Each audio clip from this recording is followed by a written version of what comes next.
Okay, so I will start. Bonjour, buongiorno, good morning or afternoon. I'm Manon Pelletier, Director of Development for Projects and Partnerships at Fonds de Recherche Québec Santé. With our partner Genome Quebec, we are very pleased to be part of the CORIS Winter School activities with the Padua University. For your information, this session on COVID is broadcasted on the CORIS YouTube channel. The Fonds de Recherche Québec Santé is a Quebec funding agency for health research.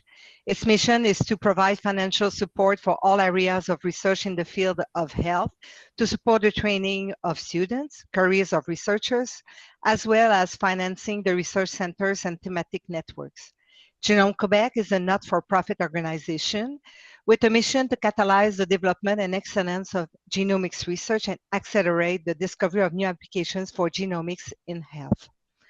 Since the beginning of the pandemic, FRQS and Genome Quebec have supported many COVID initiatives. A few of them are the creation of the COVID Network, RQCP, regrouping researchers working on different areas of COVID research, the creation of OPES, an observatory to follow the impact of the COVID-19 pandemic on youth, education, and health, a long COVID clinic led by our today's moderator, Dr. Emilia Falcone. Sentinel, founded in collaboration with the Quebec Public Health, an initiative to establish a dedicated research capacity for epidemiological, phylogenetic, virological, and immunological studies to determine the impact of variants on the course of the epidemic, the pathogenesis of the infection, vaccine efficacy and treatment, and so on. The BQC19, founded by Fonds de Recherche Québec, Genome Québec, and the Public Health Agency of Canada, which is a biobank collecting COVID materials and data from human subjects. And finally, Genome Québec is part of the national initiative CanCogene, a coordinated pan-Canadian network for large-scale viral and human host sequencing to track viral origin, spread and evolution, characterize the role of human genetics in COVID-19 disease, and to inform public health decision-making. So now I invite Professor Gino Gerosa, Professor of Cardiovascular Surgery at University of Padua and Scientific Director of the CORIS Winter School, to say a few introduction remarks. Professor Gerosa.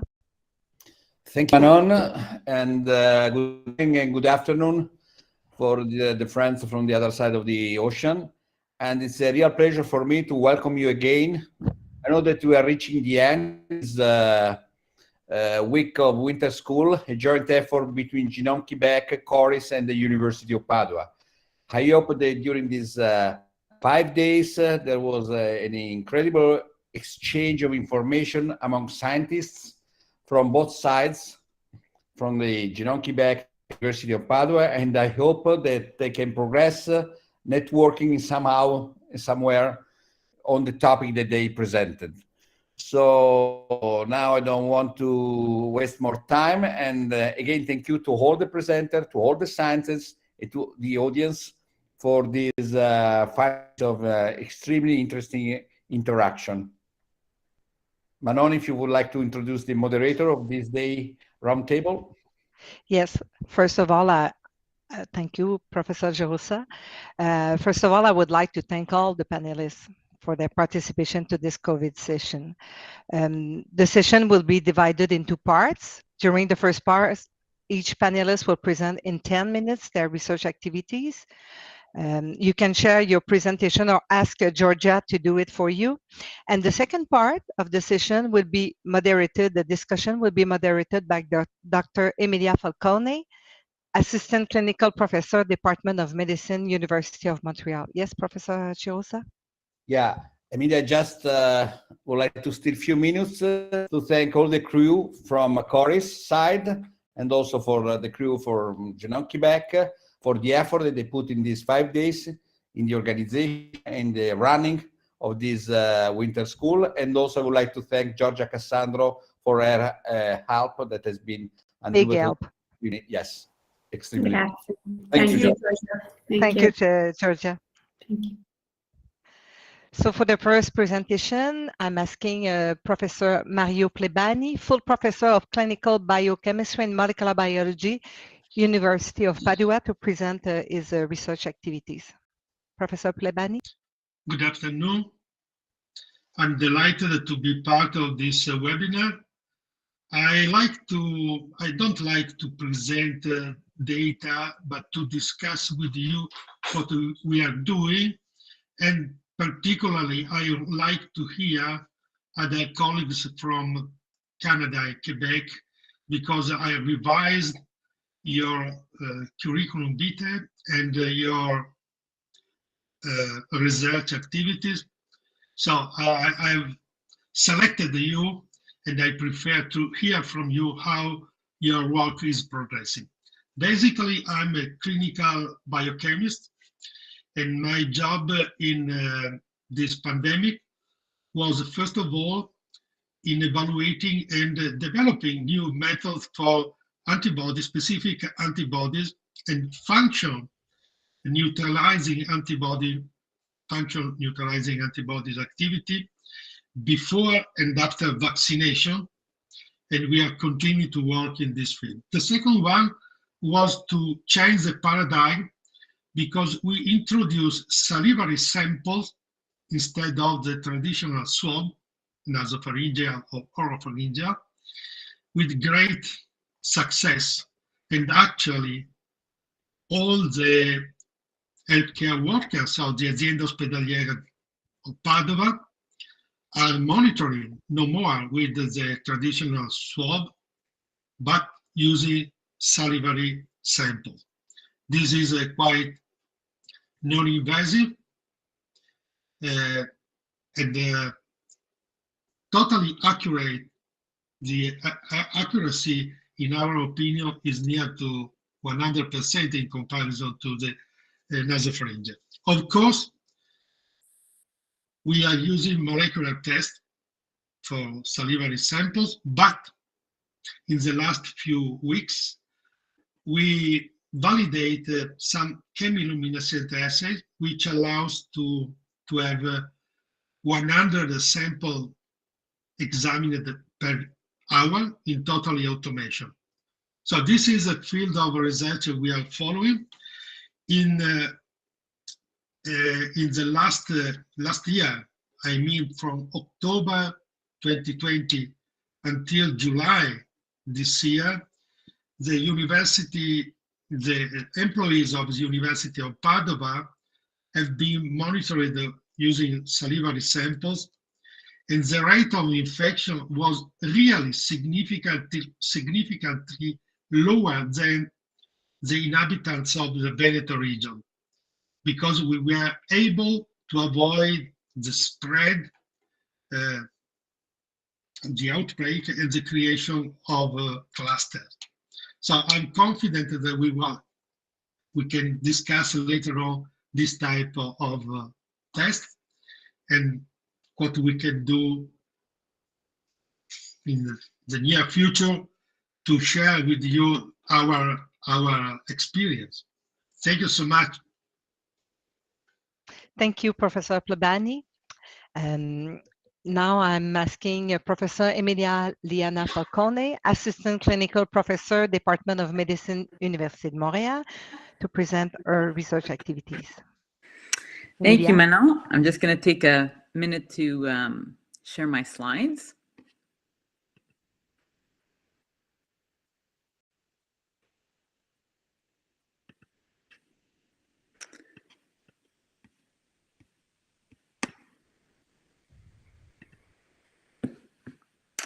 All right, can you see my slides properly? Yes. Excellent. So good afternoon to our colleagues in Italy, and good morning to our colleagues in Canada. So today, as mentioned, so first of all, my name is Emilia Liana Falcone. I'm the director of the IRCM Post-COVID Research Clinic. So that's in Montreal. IRCM is Institut de Recherche Clinique de Montréal, the Montreal Clinical Research Institute. And indeed, this research effort that includes a clinical evaluation was indeed funded by FRQS as well as other governmental agencies. I'm also the director of the IRCM Microbiome and Mucosal Defense Research Unit. This was really based on work that I was doing before the pandemic and continue to do at this point. And I was recruited to IRCM at the end of 2018, and this was after spending almost 9 years at the National Institutes of Health, specifically in the National Institute of Allergy and Infectious Diseases, which, as you know, is headed by Dr. Anthony Fauci. And so some of the experience that was, acquired there was certainly helpful and was brought to IRCM and was a big foundation for the development of this long COVID research project.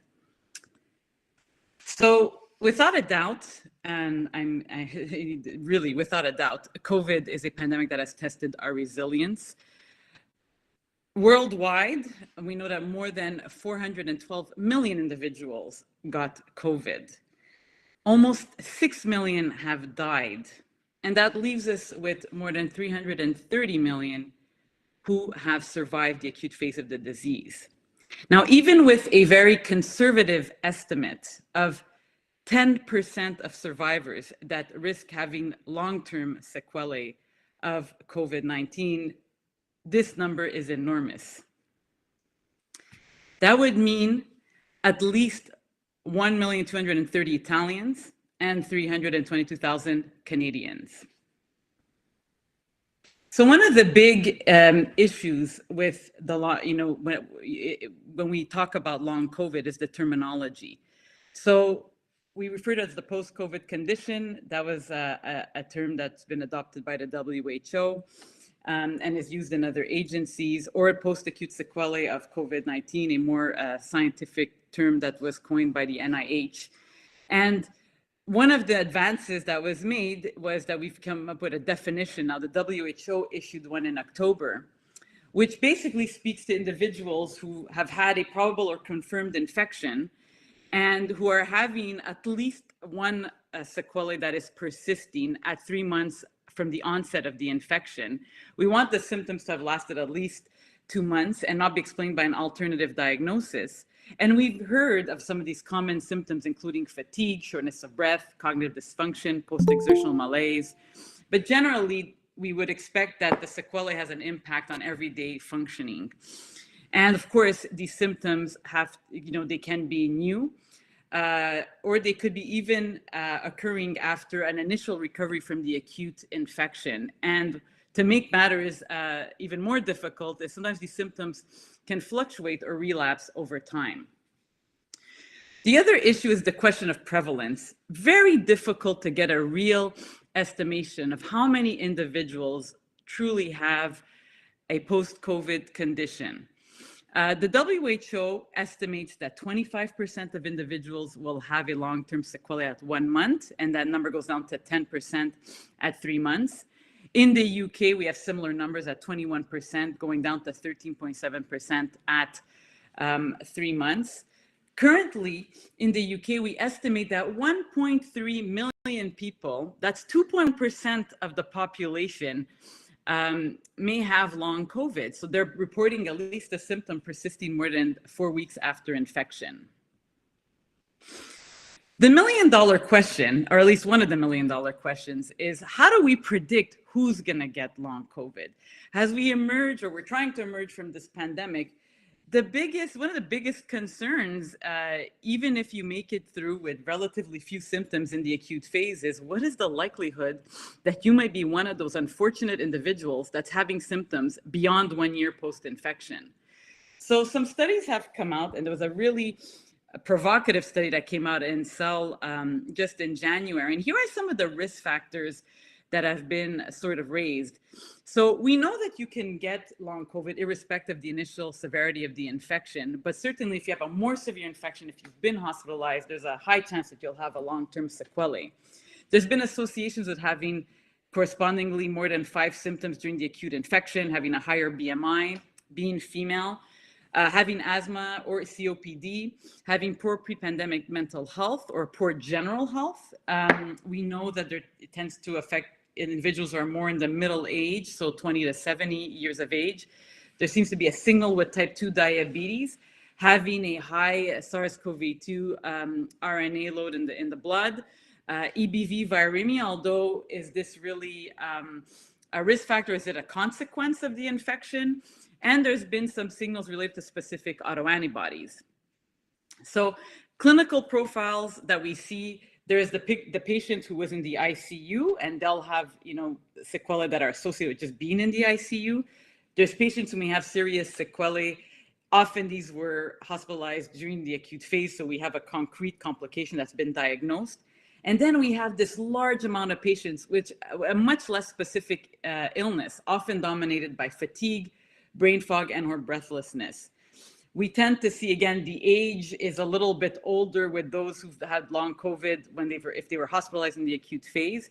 And we tend to see more of a female predominance in those individuals who are not hospitalized in the acute phase. So signs and symptoms, they can be present independent of the severity of the acute infection. They can even appear after an asymptomatic infection or a period of remission, as mentioned. They can be varied. They can affect more than one organ system. They can be constant. They can be transient. They can vary in severity and can change over time, which makes it puts really the onus on the doctor who's evaluating these patients to really get a feel for what was this patient like clinically and functionally before they got COVID, and how was their evolution after the infection. And of course, for the biochemists among us, we need, or maybe even immunologists or other scientists, we need biomarkers, obviously, that can help support these diagnoses. So several symptoms have been associated with long COVID, and you'll see in my next slide that number gets quite high. But again, the most common ones that we see over and over are fatigue, headache, attention disorder or cognitive issues, hair loss that does remit in a few months, and dyspnea. In one paper that was published just this summer, we heard reports of more than 200 signs and symptoms. This was based, of course, on a patient-led study that spanned 56 countries, included almost 4,000 participants, and was based on a survey and included a follow-up up to 7 months. In this cohort, the majority were females, a minority were hospitalized, and about 20% were healthcare workers. But it's quite striking that 203 symptoms were evaluated, affecting 10 organ systems. And they found that 65% of participants had symptoms at 6 months, with an average of 14 symptoms. The most common one, again, being fatigue, post-exertional malaise, or cognitive dysfunction. An interesting aspect in this study, which I want to bring up because I think it has relevance in the research sphere, is this concept that long COVID isn't the same clinical presentation for everyone. There seems to be sort of these endophenotypes or these cluster of symptoms that travel together, and by extension may have not only a distinct clinical presentation, but a different evolution, prognosis, and possibly pathophysiology. So possible mechanisms, and this is where the interesting research questions come up. Is this related to virus-specific pathophysiological changes? Are we seeing sequelae of inflammatory damage in response to the acute infection? I think that's certainly the case in those who had a very severe infection who were hospitalized. Could there be underlying persistent immune dysregulation or autoimmunity? Is this then complicated by secondary infections, reactivations of dormant viruses? And are we seeing in some cases expected sequelae of a post-critical illness? So these related to microvascular ischemia and injury, immobilization, or metabolic alterations. So research questions. Of course, is there a genetic predisposition? We would all like to know that. Is this really caused by autoimmunity or immune dysregulation? And by extension, does vaccination improve long COVID symptoms? Because that would point towards a pathophysiological mechanism. Is there a viral reservoir, or are there sanctuary sites for viral particles? Does the microbiota or a leaky gut play a role? I have to ask this question. Is there endovascular dysfunction that persists and there's microclots that are underlying some of these end organ complications? How will novel variants and the setting of having a population that's increasingly vaccinated impact the epidemiology and the severity of long COVID? And of course, as I mentioned, can we identify distinct long COVID phenotypes?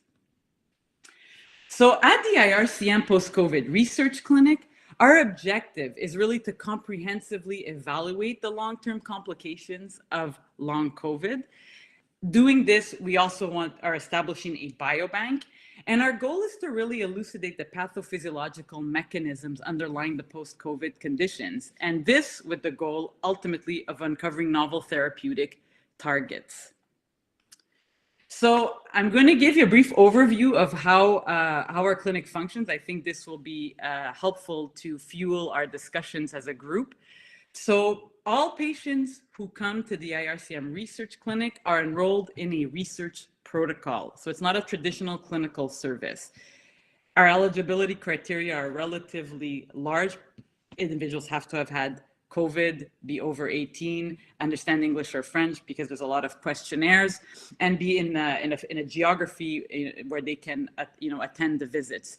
They're seen as early as 1 month post-infection, then at 3 months, 6 months, 12 months, and all the way up to 24 months post-infection, but they can jump into the protocol at any point in their long COVID course. Now, if an individual gets reinfected, which we are now seeing, we do offer them the possibility of a follow-up at 3 months and 6 months after their reinfection. When individuals are enrolled, they fill out specific questionnaires that I'm happy to discuss in our later on in our roundtable. We obtain a medical history. They're evaluated by a clinician. This includes vital signs, a physical exam, and we collect samples, namely saliva, blood, urine, and stool. Some of these samples are for clinical testing that are done on everyone, and some of them go into the biobank for research projects. We also do on all individuals specific physiological tests, including looking at their body mass composition, having them wear continuous glucose monitors, actimetry, an echocardiography, ECG, and spirometry. And depending on the results that we get in this relatively comprehensive workup, we do refer individuals to specialists for specific care, depending on what we identify. Our physical infrastructure lends itself quite well to this sort of evaluation, as the clinic is really in the first floor of the Institute, and my laboratory is right upstairs, where we are literally going from the bedside to the bench, and we do our own COVID testing as well. So take-home message, at least 10% of patients will suffer from long COVID sequelae, and even if that's a conservative estimate, that is a lot. Signs and symptoms associated with the post-COVID condition are multiple, but certain symptom profiles are emerging, and I think we need to go deeper there.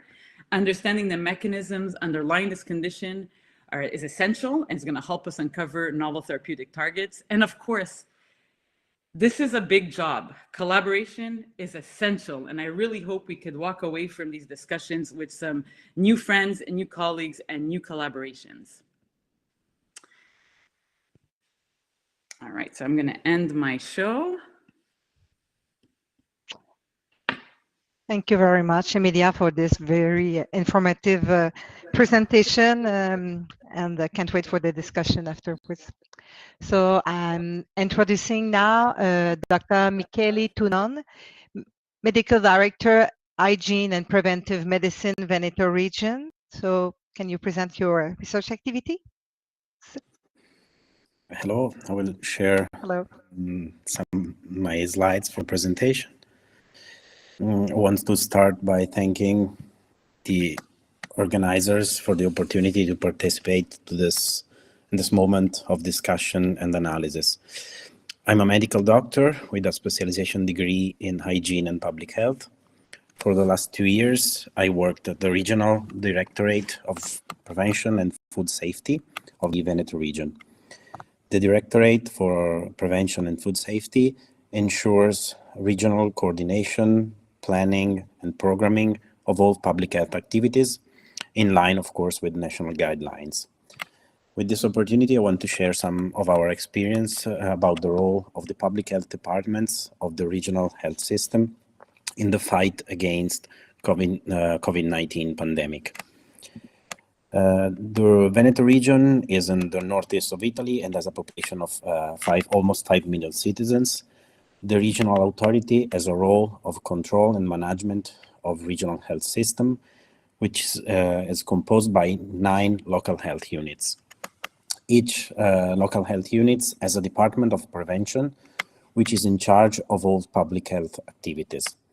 Department of Preventions are a technical and a functional structure responsible for promoting and coordinating all public health activities, such as infectious disease prevention and control and surveillance, health promotion, non-communicable disease control programs, food and water safety, environmental health, workplace safety, and so on.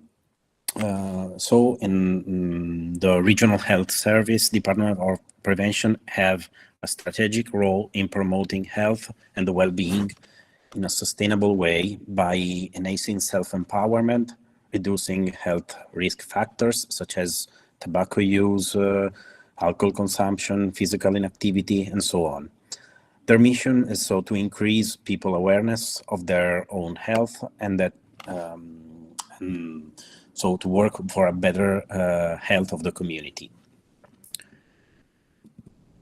Local health units so have, as I said, have Department of Prevention, which is composed by different services that works all toward the public health with one health approach. COVID pandemic and Department of Prevention, let's say that when SARS-CoV-2 pandemic began, one of the first Italian cases was recorded in Veneto region. Since the beginning of the COVID-19 pandemic, all Department of Preventions of the local health units were immediately alerted and put into actions. And the departments received, in fact, all the alerts and the requests from clinicians, local health administrators, mass media, schools, and so on. So departments for prevention represented in a way the hub of all public health procedures to face pandemic. So all Department of Prevention started to reprogramming all the activities in order to make contact tracing, support schools, and during, of course, when the vaccine became available, coordinating the COVID vaccination campaign, testing for COVID, and release of certificates. So to put all the actions of public health actions in place to face the pandemic. As a region, as the Directorate for Prevention and Food Safety, we worked to develop some tools to support public health actions. Since the beginning, Veneto region developed a platform that allowed to have a real-time update status of the evolution of the pandemic. The platform allowed to have real-time map of the infected subjects, and this allowed Department of Prevention to detect the presence of clusters and that, put the efforts where it was needed the most. The solution, the platform, allowed to harmonize, synchronize, and integrate different data coming from different sources to have a complete, or at least the most complete as possible, map of the situation. The biosurveillance system allowed to integrate informations from acquired by different and various professionals of the health system.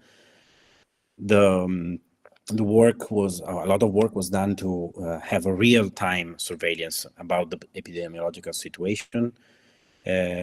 simplifying all the activities of individual operators by lightening their workload, and returning all the possible informations to clinicians like GPs or hospital specialists, and most of all to the public health workers and the Department of Preventions.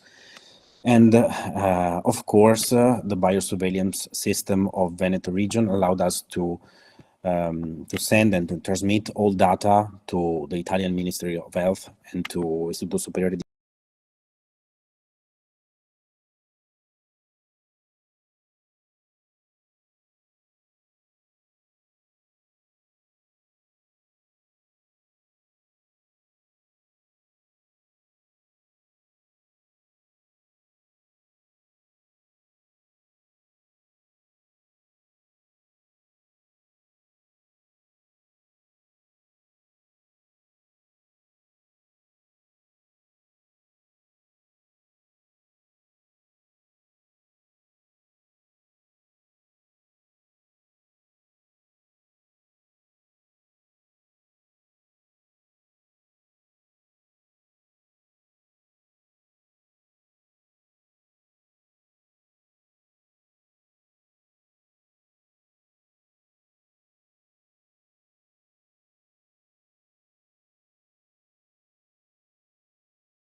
rise the level of our preparedness is that we need to work for coordinating all the work of different healthcare operators, to have a flexibility in our organization, to keep working on One Health approach, and how our Department of Preventions, since they put together food safety, public health,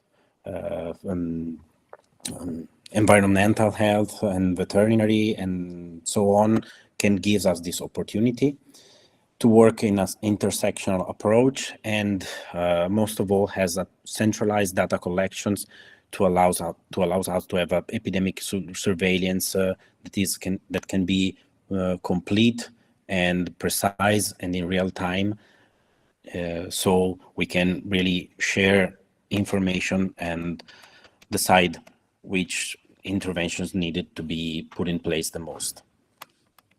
So thank you.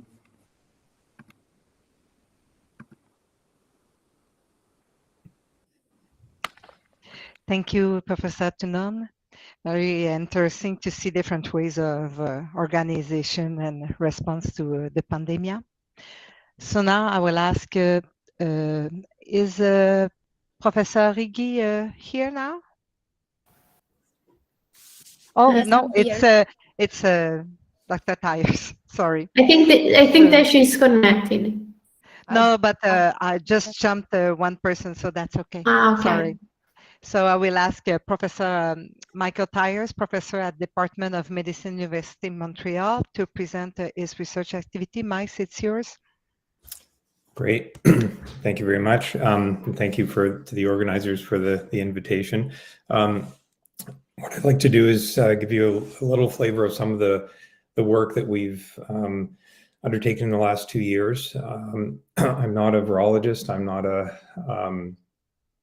public health expert, but like many people, we pivoted our research program towards trying to understand aspects of virus-host interactions and explore different ways to interdict virus replication. So very briefly, I don't think we've seen a slide like this yet. This is just an overview from a nice review by Ralph Barrick, who's one of the world experts in coronavirus biology, showing the different ways that one can imagine interdicting virus replication. And these would include antibody strategies, which encompass vaccines, obviously, but also interdicting different steps in the virus replication cycle, which would include, for example, inhibiting different host proteases that are required for viral fusion and entry, different fusion inhibitors, inhibitors of the viral protease, drugs that affect lipid metabolism and membrane composition, and inhibitors of virus replication, just to name a few of the different steps that could be considered. So in our group, we've one of the, I think, scientifically exciting aspects of the pandemic, despite all of the horrific costs at a human and social level, are that there's been many opportunities stimulated for collaboration, and we've basically undertaken 4 different areas of research, all of which are based on new collaborations.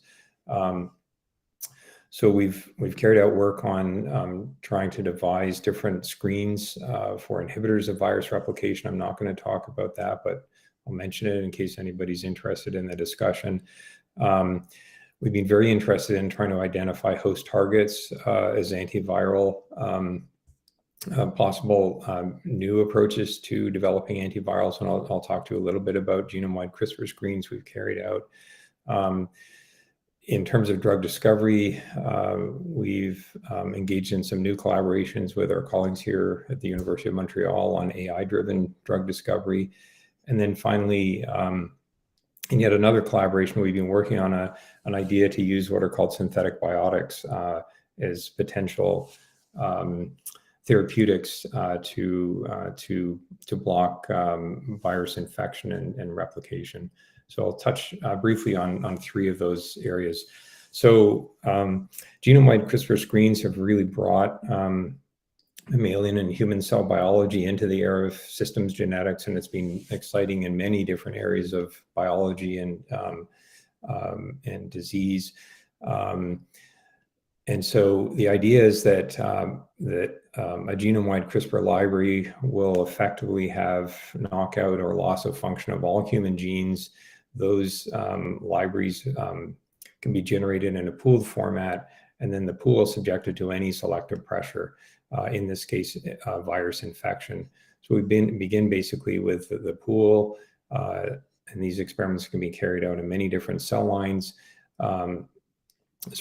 Begin with the cells, infect with the sgRNA library or the CRISPR library pool, let that pool grow out for a few days, and then infect with any virus of interest. We've been using different human coronaviruses, the seasonal viruses that cause a common cold, as well as SARS-CoV-2.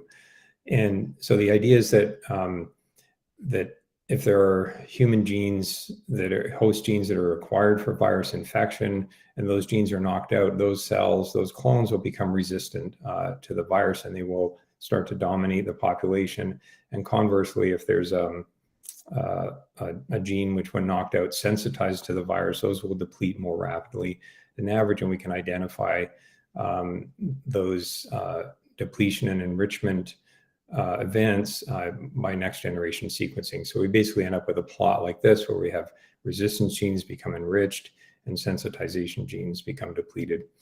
So as I said, we've carried this out with different coronaviruses, and one idea was that by running these screens on different viruses, we hope that we might identify common targets across different viruses, and those targets might be candidates for development of pan-viral therapeutics.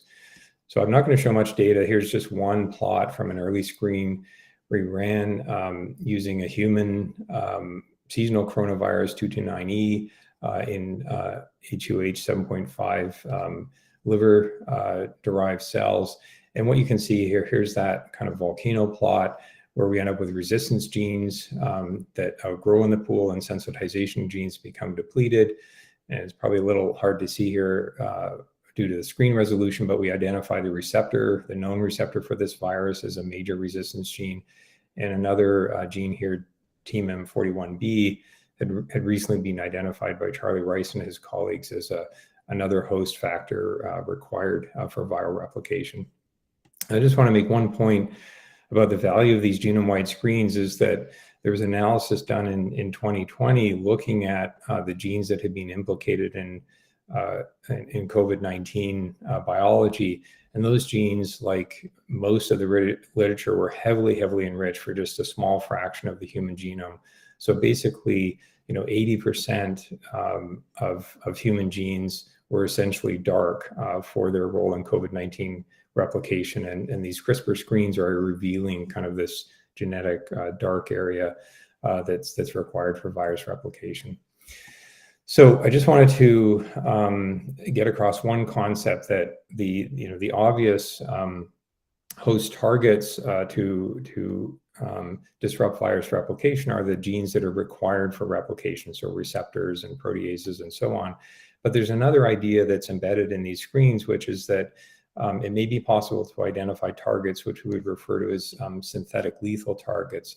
So genes that when their function is disrupted in human cells, those cells actually become more sensitive to virus replication. And the idea is that sort of illustrating this diagram here, you could imagine sort of the viral dependencies as a table. And so the virus may disrupt given host functions, but the host cell is genetically buffered and can survive those virus-imposed genetic perturbations. But if we take out, say, a gene that is basically one of those buffering genes, we can end up collapsing the function of the cell so that infected cells die immediately and thereby limit viral propagation. So this idea is spelled out in some detail in this review we wrote with colleagues in 2020. And then most recently, and all of these screens have been in collaboration with Matthew Miller's lab at McMaster University. Most recently, Matt's lab has been propagating different variants of COVID-19, and we've been running genetic screens on those variants to try to identify variant-specific changes in the host dependencies. This begs the question of if we identify a gene that's required for virus replication, how do we target that gene therapeutically? We could have a very long discussion on different drug development strategies, but one strategy that really is at very early stages is to use artificial intelligence to try to develop new drugs against specific targets. And I won't again go into the details here, but we've been working with Yoshua Bengio's group at the University of Montreal and with chemists at our institute led by Anne Marinier to basically try to design using AI novel inhibitors of any given target using essentially an active learning loop coupled with basically biophysical and docking predictions of drug engagement of targets. We're also very interested in developing drug combinations, again, using an active learning approach, and that's also been in collaboration with the Bengio lab and a consortium called Recover that involves some company effort as well. So in the last minute, I just want to tell you about perhaps the most high-risk strategy we've been working on. We've been interested in engineering what we call synthetic biotics or living therapeutics based on a approved probiotic yeast called Saccharomyces boulardii. And the idea is to basically engineer this yeast and administer it in live form so that it begins to produce therapeutics in situ. So one idea behind this is that it may allow some fairly deep problems in the cold supply chain to be solved, because yeast are very tolerant to desiccation and heat changes and so on. So we're basically trying to convert a probiotic into a therapeutic entity. In the context of SARS-CoV-2, this would mean expressing neutralizing antibodies or nanobodies at high levels from the yeast that would neutralize the virus, and also potentially expressing viral antigens, again, at high levels, and to use the yeast essentially as a living vaccine. So this is an idea that's really just at very early stages, but we can express nanobodies at high levels. We can show that they populate, the yeast will populate tissues at very substantial levels, that they'll produce nanobodies that will decay over time as the yeast sort of transiently populate any given tissue. And really, we've been focusing on intranasal administration of these yeast.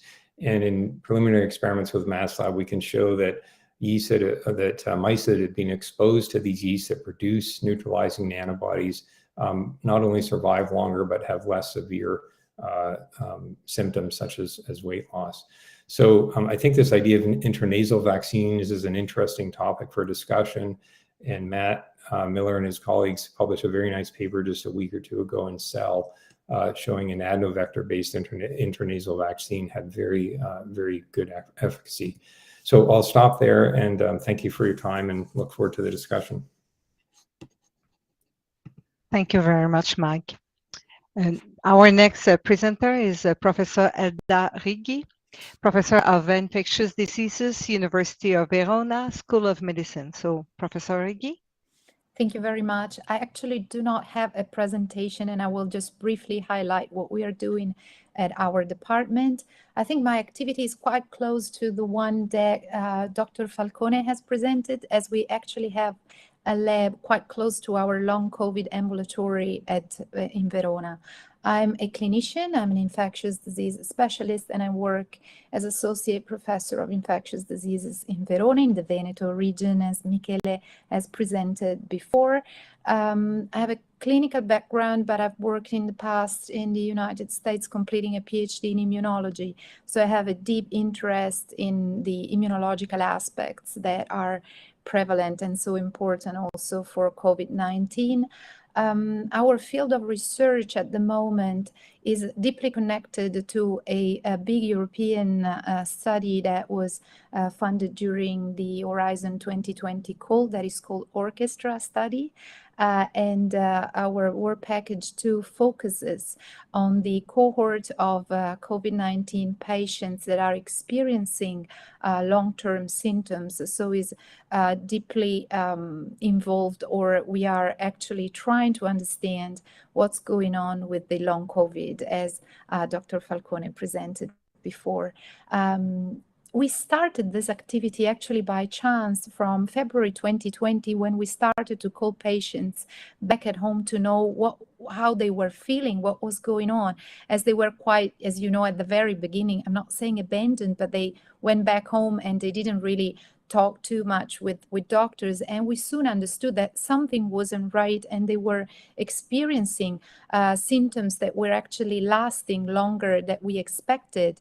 And at the very beginning, and this is interesting because I think it has changed over time, maybe with the variants, maybe with the different experience that patient had, or the changing of the pandemic over time. But at the very beginning, what we noticed was mainly this fatigue that was lasting over time, and the patients weren't moving very much because they would have stayed home for weeks and weeks.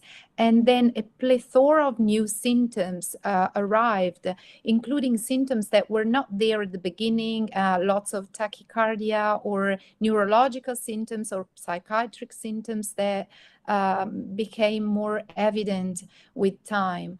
We followed up around 450 patients from February 2020, and we are up to between the around the 18-month mark for follow-up. but we soon understood that we needed also lab data.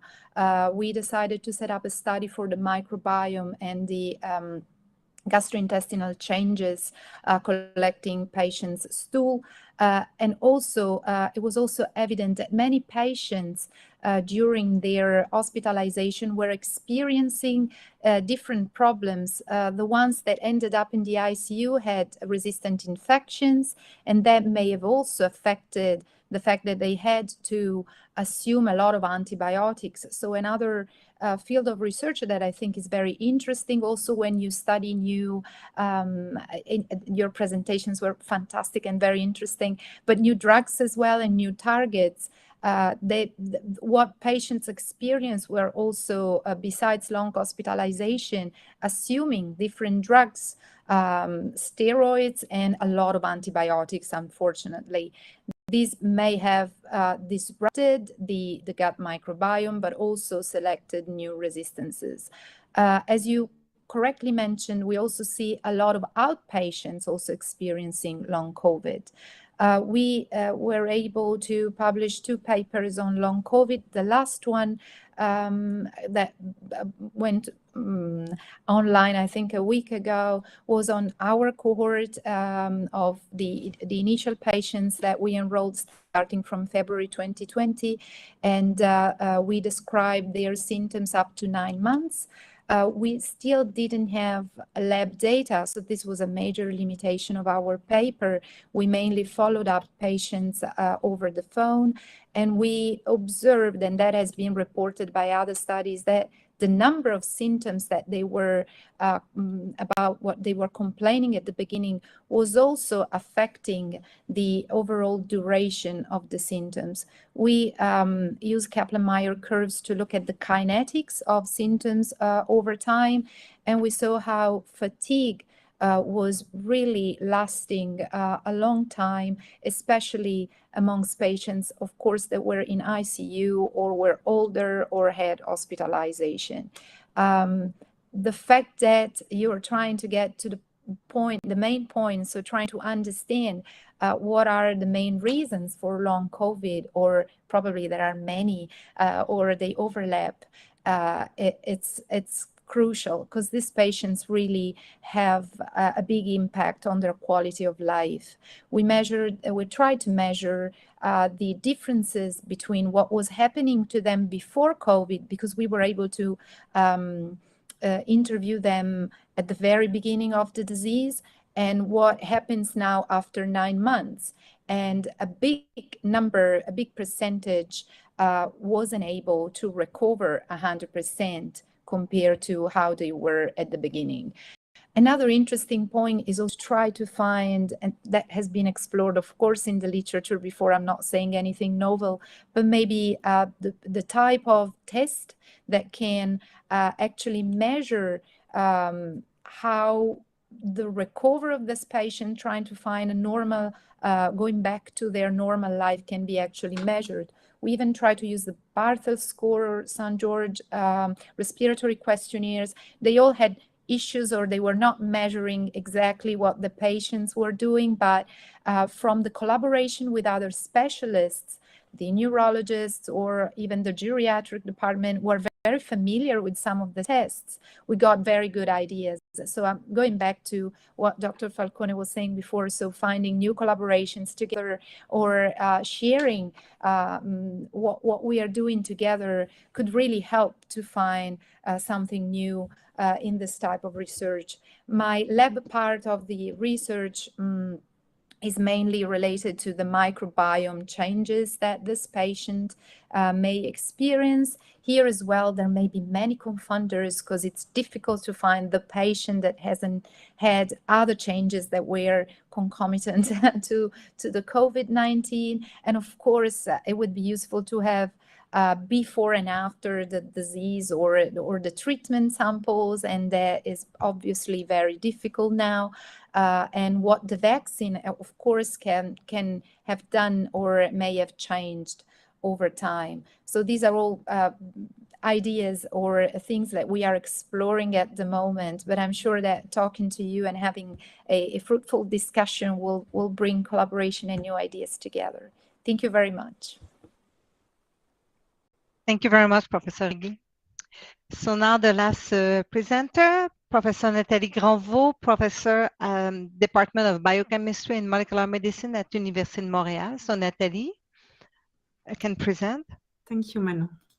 So I will use a presentation to help me get you through what we're doing in the lab and for COVID in Quebec. So let's see if that starts. So do you see the correct slide with my full screen? Yes. Okay, perfect. So as Manon said, I'm a professor in the Department of Biochemistry and Molecular Medicine at the University of Montreal, but I also have my research activities at the Centre de Recherche du CHUM, so at the hospital downtown, where I am the head of the host-virus interaction research lab, and I'm also the associate scientific director for the student and postdoctoral affairs. And since April 2020, when the COVID-19 pandemic hit us, with the leadership of the FRQS, the COVID pandemic network, Quebec COVID pandemic network was created, and I started the network with two other co-directors, and I'm still a co-director of that. So I will just, before I tell you what we do in research, tell you a bit more about the Quebec COVID pandemic network. So today I co-direct the network with Vincent Dumez, who is a passion partner, and I will tell you more about that. And so the network, which encompasses all the research done in Quebec on COVID and preparation of pandemic, is so 2 years old, since April 2020, and we have currently 375 members, and that includes not only researchers but also patient partners, citizen partner, and community organization that who are part at the, not only as member but also at our committees, executive committee and scientific committee to and axis that we have developed to really influence the research that is done on COVID-19. And so in terms of the objective of this network, once it was created, was to help coordinating the research that is done on COVID. You know, everybody jumped into the COVID-19 research very quickly, and which is really nice. But then there was a lot of duplication of effort, and not everybody knew what someone else doing, other groups. So we try to coordinate that by generating project database where we collected all the projects that are held in Quebec, and try to influence the collaboration and encourage people to collaborate, not only when they were going in the same direction, but most importantly to establish intersectorial collaboration. So we try to have engineer, people working in basic research, clinical research, and also social and society and culture researchers. So we try to make them work all together, and in many cases it has worked very well.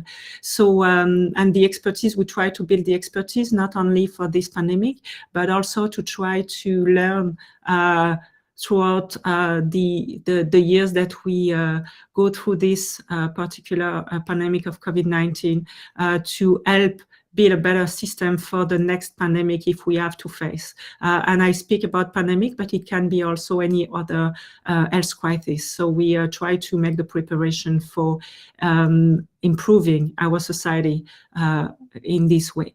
So we have 6 different research thematics that have been covered by the network, which goes from actually all the life cycle, the pandemic cycle, you know, from prevention and containment to transmission and diagnosis, emergency and resuscitation, treatment and support of for those affected, and the restoration and return to normality, and where because we speak a lot about long COVID today, so the 5th axe of the network is really focusing on long COVID these days, and involving patients to try to make this research go further.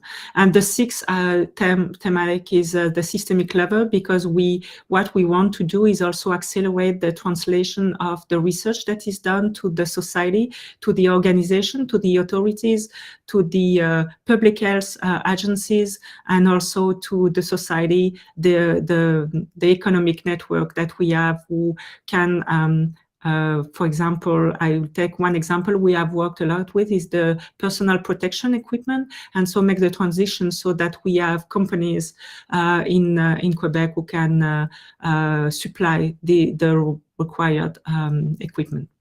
So that's basically where we are now, and we also we have a strong focus on the involvement of patient and citizen partnership to determine the strategy, and they are involved at every level. We also have students involved in our network, and we have a scientific watch committee that produces rapid systemic literature and research notes, and we try to discuss with the public and the government to bring the most accurate research evidence for the decision making. So that's what has occupied us a lot over the past 2 years, and I think we have done the investment in this network was really a good one for Quebec and the centralization of research.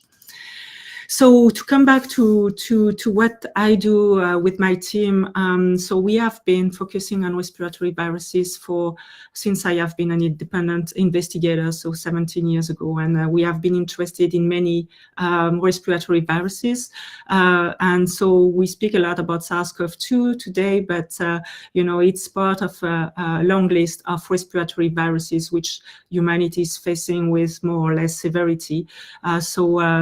We have done a lot of effort on respiratory syncytial virus, and before SARS-CoV-2 arrived, we also were developing metapneumovirus research. But now, of course, we have included SARS-CoV-2 in our panel of virus of interest. And why I say we added it is because actually the arrival of SARS-CoV-2 didn't change so much our vision and our research plan, because it's exactly the plan we had to be prepared for a next pandemic. However, as for everybody, it was too short so that we can be prepared. But basically, it came from the observation that if we looked at all the respiratory viruses that humans were facing before, you know, they are of different category, but the most important consideration that we had is that, you know, depending on which virus, people from all age were targeted. So some, like respiratory syncytial virus, is more severe for the children, but the other ones, like metapneumovirus, is all age. But of course, for elderly people, it's more severe, and the transplantation patient recipient. So basically, it's everybody is facing some disease with the different viruses. But if you look at what we had in our cabinet before SARS-CoV-2 arrived, we barely had vaccine, and we barely had antivirals. And so it's kind of strange, because, you know, it's these viruses have been with us for a long time, but the research effort was not as strong as for other disease. And so we decided to focus on that. And of course, if we look at, you know, SARS-CoV-2, you know, SARS-CoV-2 has been here for 2 years now, and we already have a vaccine, and we already have some antivirals, which is exceptional and which is not perfect, but it's an amazing achievement of research, and which tell us that if we put the effort, we can solve, you know, vaccine and antivirals for many of these other respiratory viruses. But one constatation that we had is that, well, actually, the goal that we had is that if we can find broad spectrum antivirals that will work against all of these viruses independently of who they are, then we would have something to wait for vaccine and specific antivirals when we have a new virus emerging. So as we know, you know, like having in 1 year vaccine that works against SARS-CoV-2 and having now the first antivirals, it's, as I say, exceptional, but it's still a long time to wait and people dying during all this time. So we really need to have solutions like broad spectrum antibiotics for bacteria. Even if they will not be perfect, they will help to save some people the time we have specific targets. So if we go back to, so what we do in the lab is not vaccine. I'm not an immunologist. I'm trained as a biochemist and a cellular biologist. So, but I have been interested in virus-host interaction for the past 20 years now, and 22. And so we focus more on antiviral development strategies. And as you probably know, so most of the antivirals, including the one that we have for SARS-CoV-2 now, are targeted against the protein of the virus, so the mechanism of the virus. So either they can be one drug, one bug, which is happening in some of the antivirals that have been developed, but some are one drug, multiple bugs, because we can reuse some of the antivirals for different viruses, and that's, for example, what has been done with remdesivir. But what we focus on in the lab is really the host-targeted antivirals, and we really want to understand how we can target the host mechanism that are involved in the restriction of virus replication to be able to develop these broad-spectrum antivirals. And so of course, that's there are a lot of opportunities because there are many targets comparing to the few proteins that are encoded by the viruses, so which doesn't give so many options for targets. But in the host, you have multiple options. So we that's an important point. And also one important point of the host-targeted antiviral is that the risk of resistance to the antiviral is really less important than with the virus-targeted antivirals. So that's an option that we have considered a long time ago. So as I said before, imagine if we had those kinds of antivirals when SARS-CoV-2 emerged, and we could have helped the patient going through the symptoms before, or at least by limiting the virus replication when it started. So where do we focus? So we have a very focused strategy in my group, and we are really interested in targeting the very early steps of the infection. And I won't go too much into detail, but just want to synthesize a few important steps to tell you what is the strategy we are trying to put in place. So when the virus invade the respiratory tract, the infected cells are the epithelial cells, and for a long time they have not been considered very important, and we basically are trying to justify the choice of studying these cells. But now SARS-CoV-2 has really shown that it's very important. So that's something that is important. Why? Because the epithelium is not just a physical barrier, it also produces the first wave of cytokines, including the interferon that are produced and that are the main antiviral cytokines, and also a big panel, a wide panel of pro-inflammatory cytokines. And so this secreted cytokine will help for the development of an antiviral state. And we know now, that, for example, with SARS-CoV-2, that if the interferon response is not timely and at a good intensity, you will have more severe disease associated with the infection. And also, so the pro-inflammatory cytokine will help to attract and activate the cells from the innate and adaptive immune system in the lung. And so these cells, once they are in the lung, they will again produce the second waves of cytokines. So there is the cytokine production in here.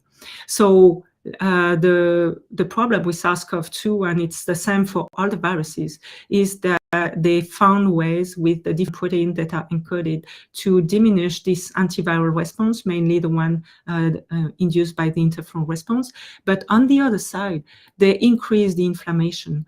So you have a diminished antiviral response, but you have an exacerbated inflammation. And with SARS-CoV-2, we have learned a lot about the cytokine storm and the impact on not only on the lung tissue damage, but also multisystemic damage that resulted from this inflammation.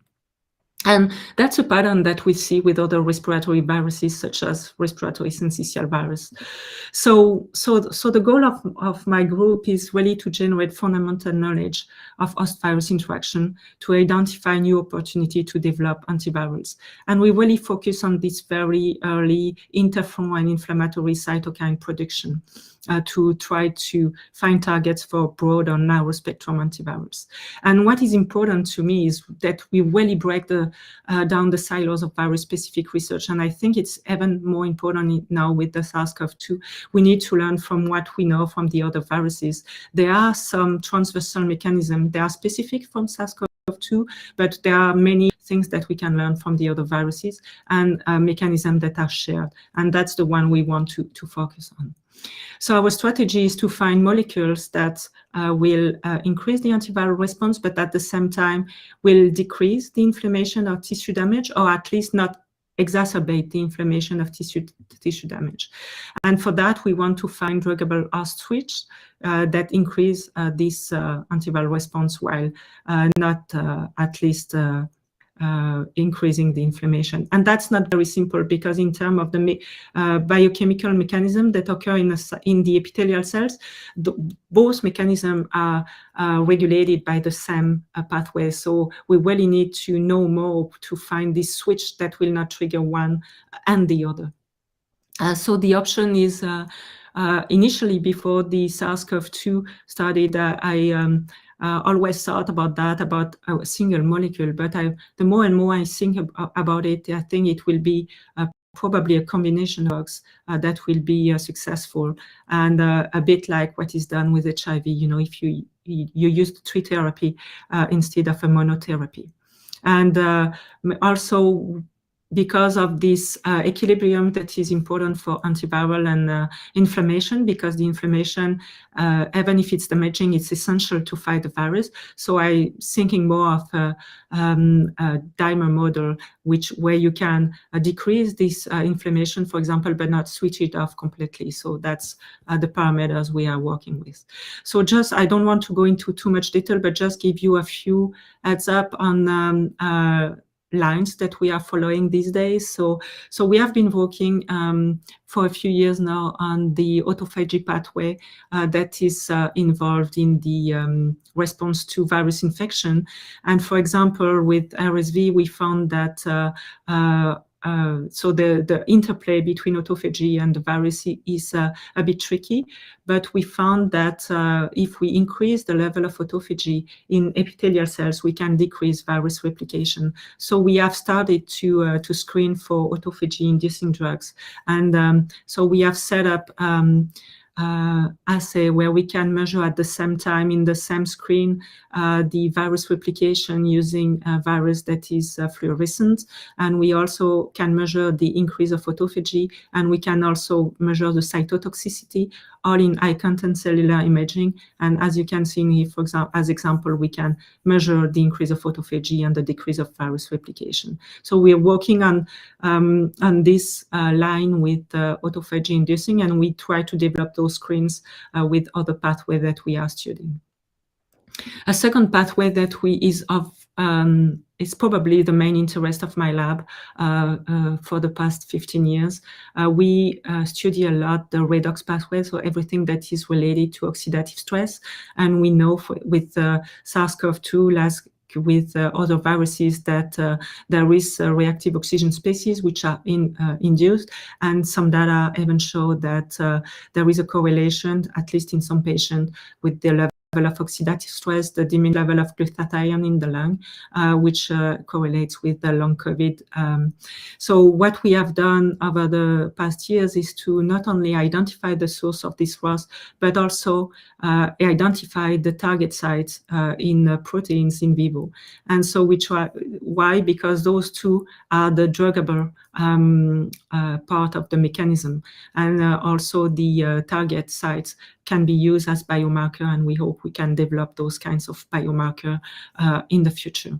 So just to give you one or two example of that is we focused on DUOX2 enzyme that is present specifically in the epithelium, and in the lung epithelium we have shown that the ROS that are produced by this enzyme have a role to sustain the interferon response and also to regulate a subset of the pro-inflammatory cytokine. And this subset of pro-inflammatory cytokine regulate the attraction and activation of neutrophils that come to the lung when they're in the infection.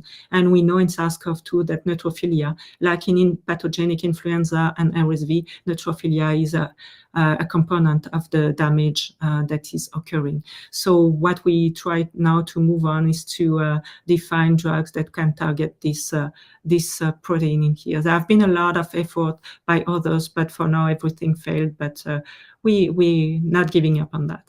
So we try to probably find the target in the cells to know which are the target of this ROS to be able to find druggable sites. And that's an example of druggable sites that we have delineated recently. So we developed a technique to analyze proteome-wide cysteine oxidation. And we identified many proteins related to virus-host interaction. And one of them is the STING adapter, which is really important for the induction of interferon and also pro-inflammatory cytokine in response to DNA viruses. So why would we be interested in this pathway? That, as I mentioned at the beginning, RNA viruses like SARS-CoV-2, they have ways to counteract the pathway that lead to interferon production, which is different from this one, but they are not recognized by the STING pathway directly. So they don't really evolve mechanism to block this pathway. So even if you have virus SARS-CoV-2 infection, you could trigger the interferon response by triggering the STING pathway. So we analyzed the oxidation of STING, and what we found is that we can see that there are specific cysteines that are oxidized during the activation of this pathway.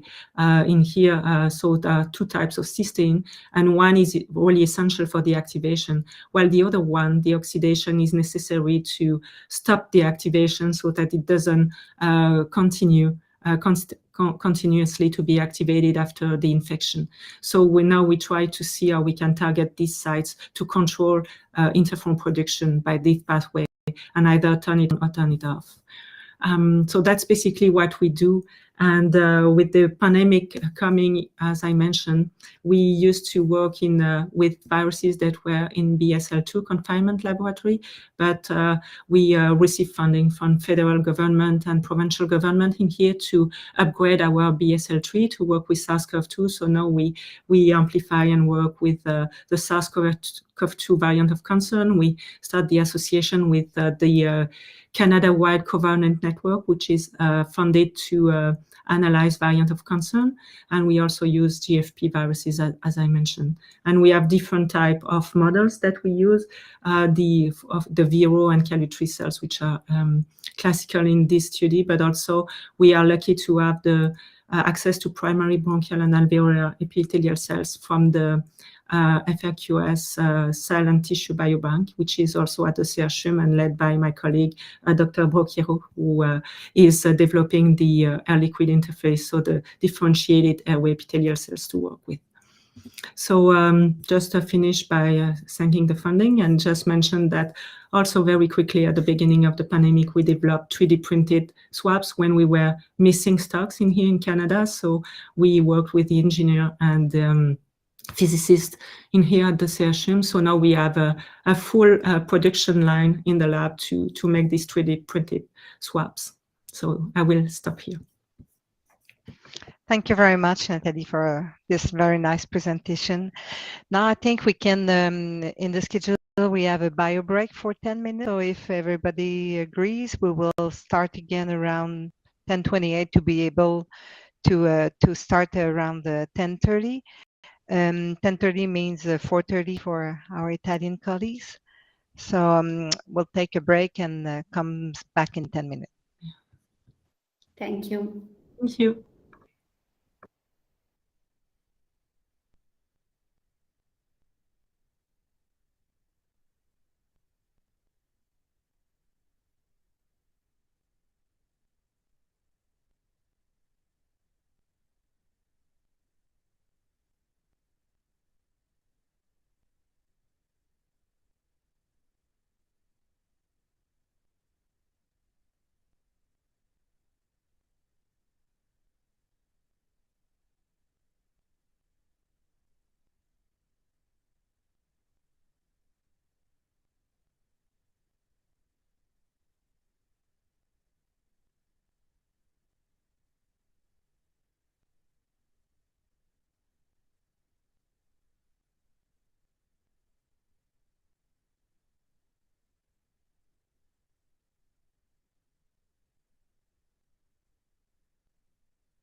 Rebonjour. Rebonjour. T'es plus au restaurant, Stéphanie, comme Non, hier? je suis retournée dans mon bureau.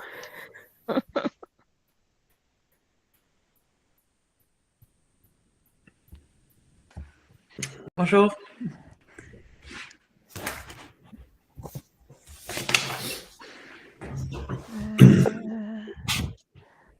Est-ce que tout le monde est là? Participants.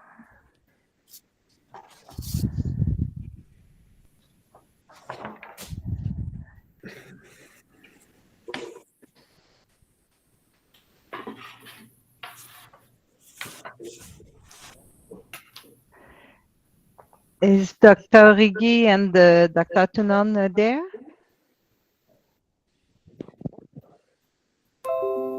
I guess we will wait a few minutes still.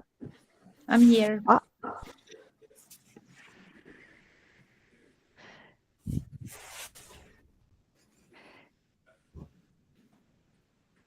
So we're missing Dr. Tunon.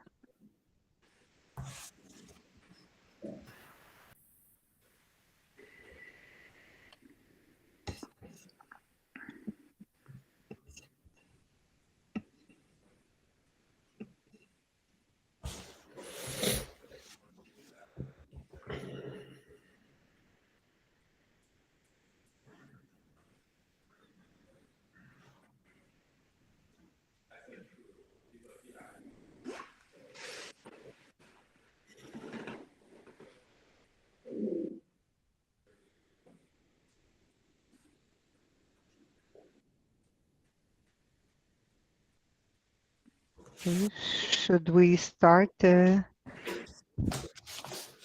now, Emilia? Yeah, I think I'm ready if everyone's here. I think we're But there's still one person missing, but I guess Dr. Yes. Tunon will join soon. There he is. There he is. So I'm leaving you the lead, Emilia, for the moderation of the round discussion. Okay, and then you're going to do the closing remarks, right? Perfect. Very brief closing remarks, yes. Yeah, well, I think that's not a problem. I think we'll have a lot to talk about. So should we just wait for Dr. Tunon to get off the phone? Exactly. We can go on and then he will join us, I think. Okay. Finish. All right. Perfect. Sorry.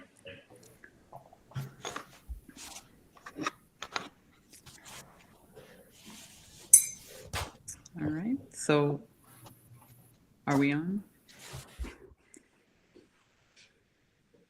Yeah. Yes, okay. You can go, Emilia. All right. Well, hello. Welcome back, everyone. So we've heard from all our panelists. Very exciting work being done. I'm very excited to get this conversation started. So the way we're going to approach this discussion period is we've planned for 3 themes that hopefully will allow for all of our panelists to interact and display their expertise and dig a little deeper, and leaving some time at the end to talk about possibilities for collaborations between groups and what are sort of the infrastructures in place that we can leverage. So we'll try to have equal representation for all themes. And with that, let's get this started with the first theme of the discussion, which is SARS-CoV-2 testing strategies and monitoring. What's new and how do we prepare for the next pandemic? So we've heard from Dr. Plebani on testing strategies, testing platforms that were optimized for efficacy and for convenience. And I will like to kick off the discussion with first, would liking to hear also on behalf of Dr. Tunon as well is, where do you see self-testing in all of this? How does this fit into your surveillance?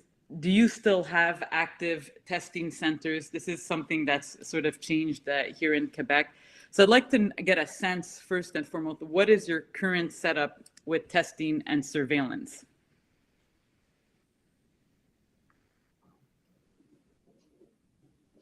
Maybe Dr. Tanan, would you like to start? Yes, I think I can start. Thank you for this question.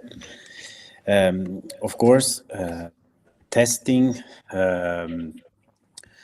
nowadays must be based on scientific evidence, and it is important to adopt testing strategy based on the epidemiological situation.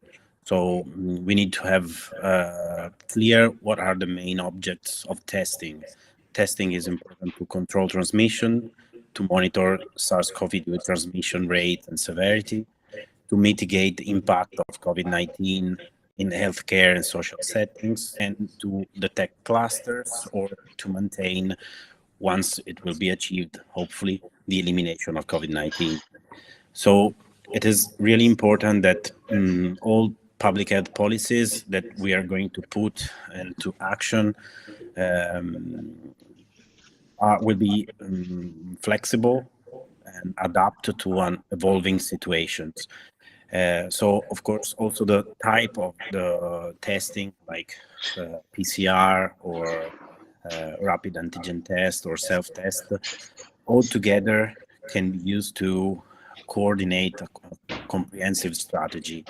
Of course, self-test can be helpful and useful in some situations. Of course, other type of testing are most important in other situations, according on the rates of incidence rate of COVID-19 cases. Of course, when, for example, we should consider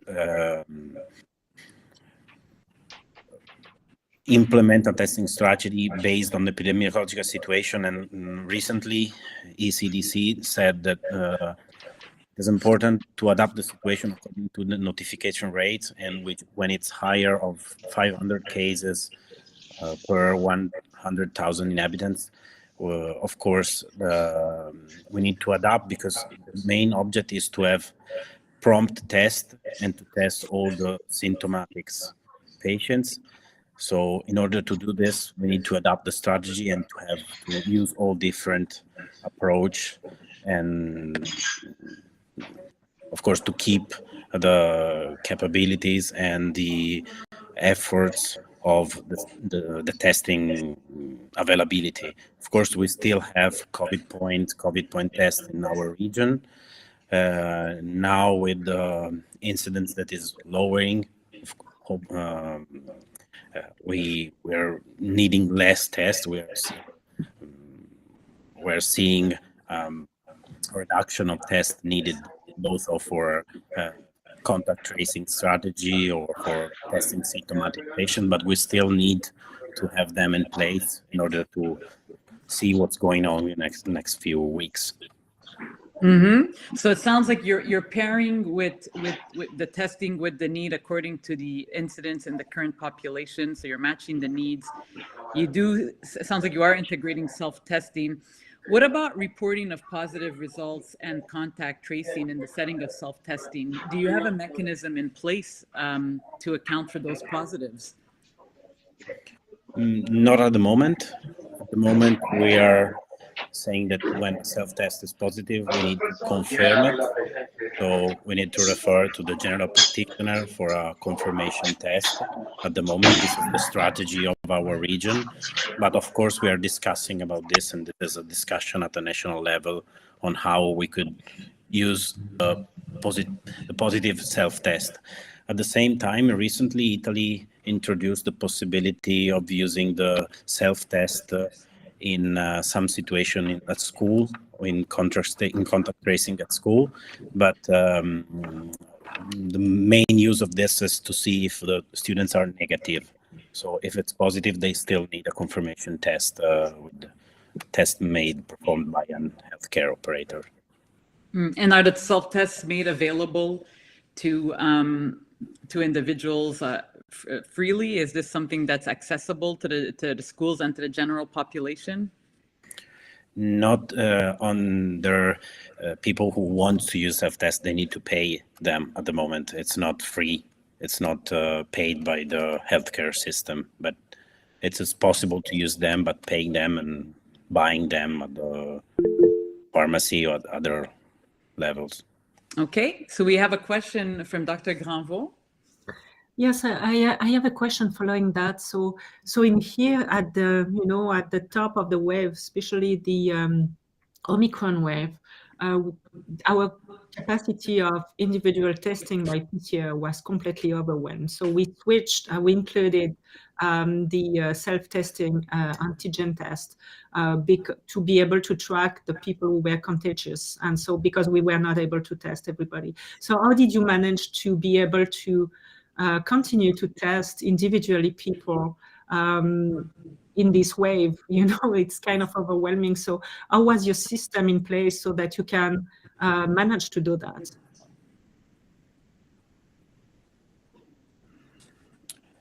Well, of course, the testing capacity was really a great problem during the last wave. So we had to try to adapt our strategy, preventing to keeping our PCR test capabilities in order to focus the use of them on the settings where they are needed the most. But we involved we had to work with general practitioners, with pharmacies, with private labs, in order to increase the total amount of tests available at the regional level. And it was a really huge increase in the last few months.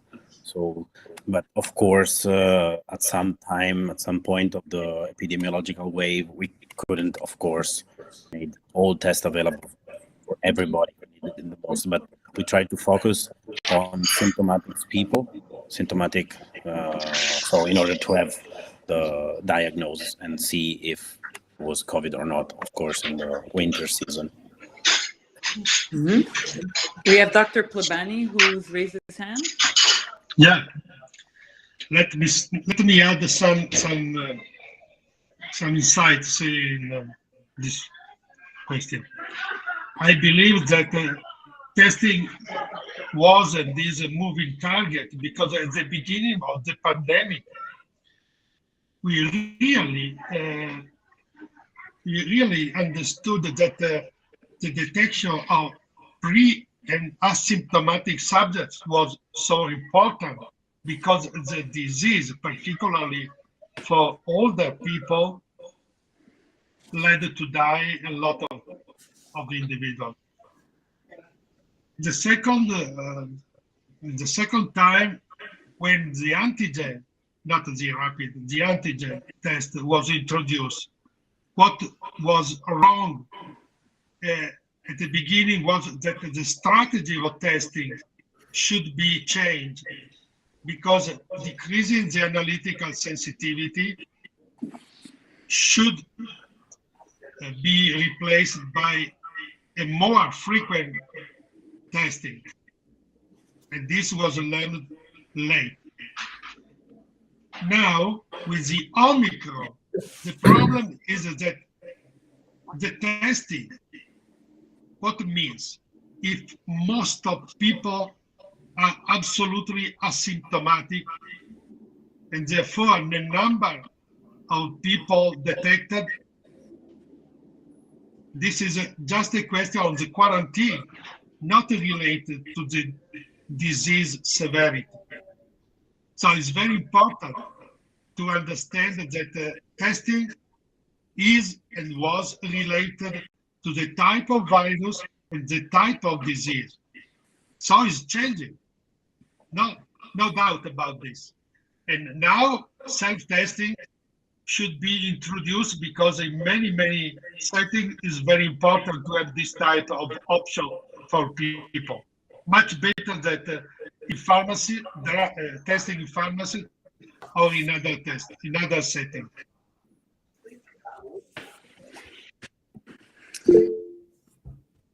Yes, we have Dr. Tyers. I have a general question, which really is looking forward into the future. I think one issue with the testing is just tremendous cost and kit availability, as well as sort of the, at least in earlier days of the pandemic, not very quick turnaround. And I'm just wondering what the panel's thoughts are on new technologies.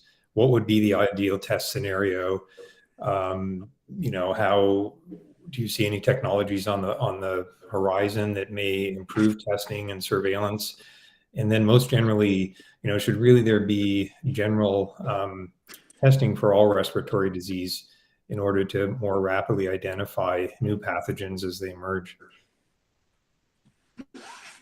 I think that's a very provocative point, because I think we have to have come away from this pandemic learning something.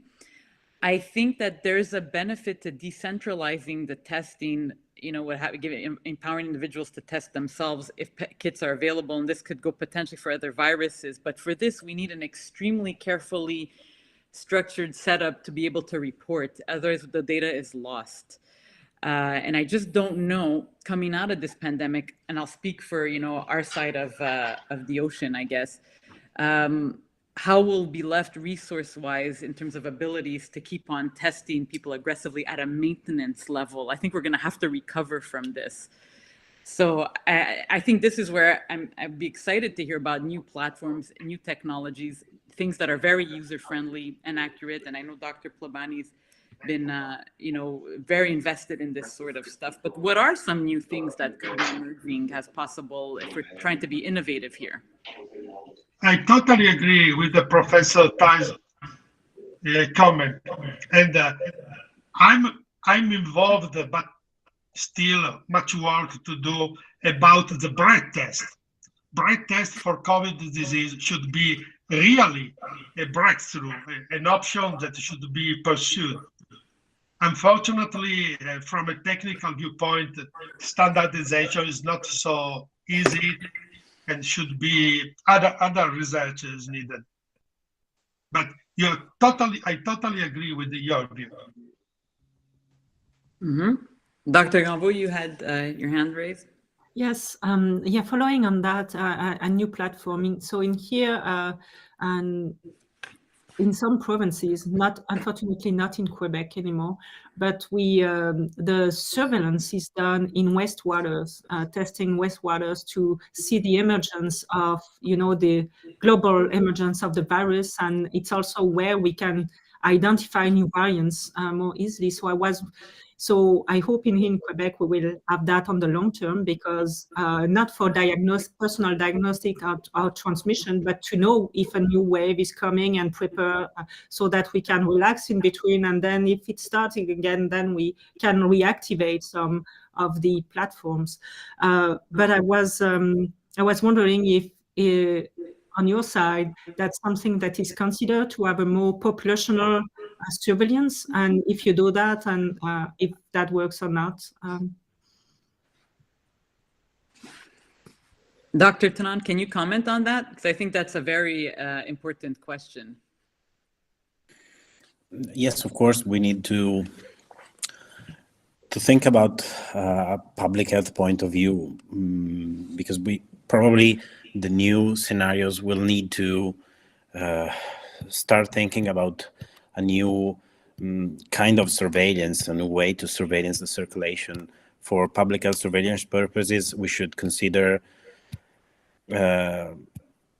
also other strategies for surveillance, like syndromic surveillance, or more that other integrated surveillance with forms according with the information collected with the ordinary activities, integrated with probably other kind of surveillance. But we need to starting to change the strategy. I totally agree with that. So that's interesting. We're talking here about combining populational data, environmental data, clinical data, and combined with molecular testing of wastewaters and other possible environmental sampling points. Does such an infrastructure exist in your region where clinical information and environmental information is captured and can be used? And what is the issue of patient consent in this scenario? So are you able to collect this information, or is consent needed in some situations or not? Yes, of course it is. We have, of course, an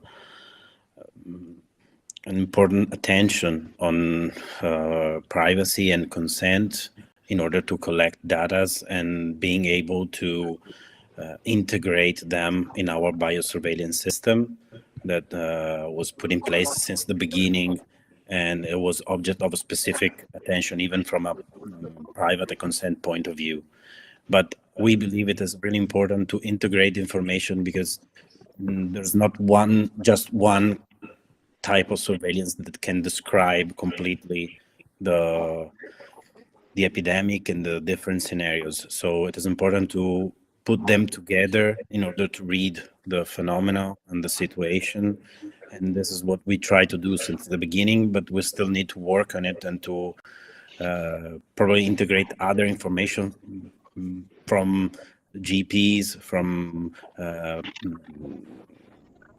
other activities like schools or work settings, so to read the phenomena from not only in the healthcare settings, but also in other settings where community and society lives.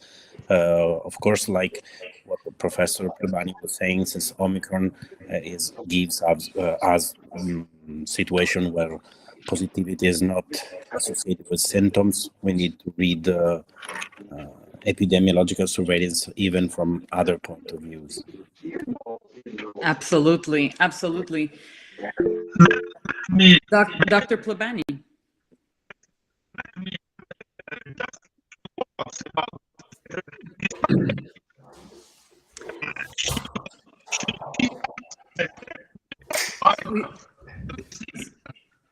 Sorry, Dr. Plebani, there seems to be a connection issue. Do you think you can repeat your question? Sorry, did you hear? Do you hear from me? We hear you a little better. Sorry. So, what I like to say is that the pandemic teaches us that at least in Italy, there is a need a better balance between the importance of the content by the individual and the need we have to collect data to make possible a better fight against the pandemic.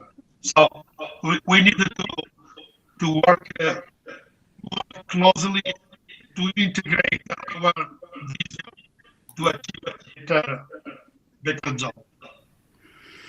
Yeah, I think I understand. So if I can rephrase, and please fill in if I'm missing something, but it sounds like you speak of a need to have a concerted effort to integrate all aspects of the data at the populational level, being molecular, environmental, clinical, and so on. And I think that's a challenge we all face, even on our side of things. And yes, you're right. There is a balance. There's a balance between information that can help all. We have confidentiality and consent issues.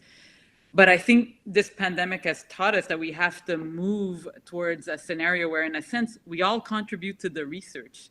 If there's a way to do this safely, then we have to be maybe innovative. And I think this is, a big sphere for digital, novel digital health technology platforms that I think are really emerging. And in different countries, right, have different levels of advancement. As we've seen some really excellent papers come out of Europe where, really electronic medical record data and insurance has really been harnessed to inform us, broadly speaking, on several aspects of COVID, including long COVID, in fact. So certainly a challenge. I have a little bit of a technical question in the last few minutes we have in this segment, and that's if we were to have a situation where we were sampling environmental samples and testing them for emerging pathogens, would we run into issues with like inhibitors and molecules that could impact the sensitivity of these tests? Is there ways we can optimize this?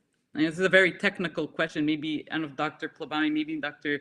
Tyers or Granvaux want to chime in. It was very intriguing question because the problem is that we need to have a network because this type of research needs cooperation between several centers, universities and other centers. You are totally right because there are some interferences and not all is clear, and particularly with new technologies, we experienced some problem at the beginning for the antigen. This was a story. It was much improved over time. Networking is very important. Yeah. So the importance of a network, surely, because there's a need to share procedures, standardization protocols, and what I wonder, and we wondered this both in pathogens that take reservoir in animals and other species, as well as in water supplies. What are they doing? How are they evolving over time as they lay in these environments? And does that necessarily reflect what us as humans are going to interact with?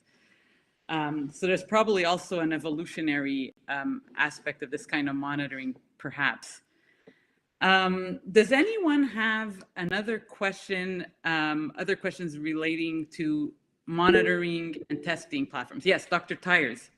Well, actually, Liana, just it's a really direct follow-up on the point that you just made, which concerns zoonosis. And I think one very recent troubling sign with Omicron is its ability to infect mouse cells directly and other species directly. And so this zoonotic exchange, I think monitoring kind of at a metagenomic level, not only human waste, but waste from different animal sources and even populations in the wild.